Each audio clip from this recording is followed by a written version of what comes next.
Hello everybody, I hope that you have had a good week so far.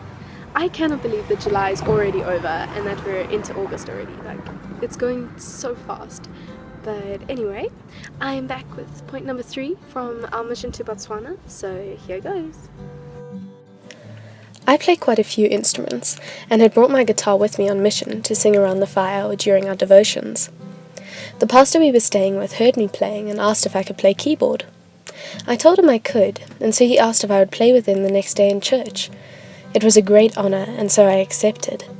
But when I got there the next morning, with no music and only an hour to learn all the songs and practice them, I realised I was unable to play keyboard the way they were expecting.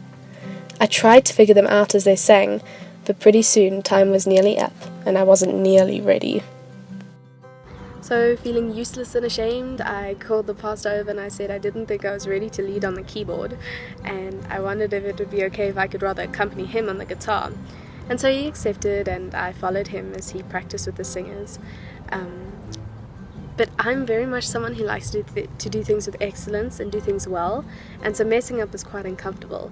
Even though it all worked out and I was still going to play in worship, and no one was very upset or inconvenienced at all, but I felt very useless and very ashamed. I had a little time before the service started, and so stood looking out on the Khansi, contemplating. My emotions wanted to beat me up for not getting it right, messing people around and looking like a failure, but I tried to silence them so I didn't ruin my entire day. As I stood there thinking, I felt God say to me, "Who is your worship for? If your worship was for me, then who cares if it's on a different instrument, doesn't go according to plan, or is messy in your eyes? Because if your worship is for me, it only matters what I see, and I'm not looking at the program or what happens outside. I'm looking in your heart.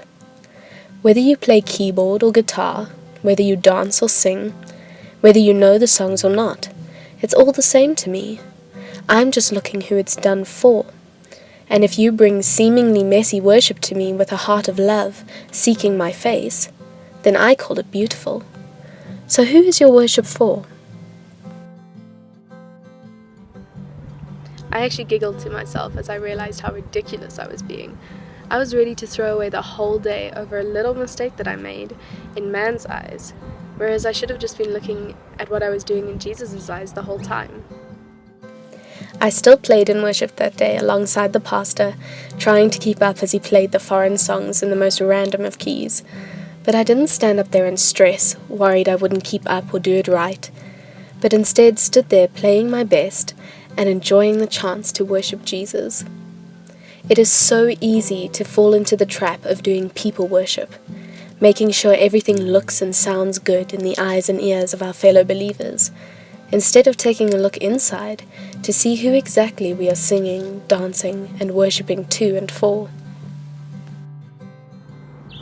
I hope that you guys have an amazing week and that you enjoyed this week's point from Botswana, and I will see you next time. Please like and subscribe and tell your friends and all of that wonderful stuff, and see you next week.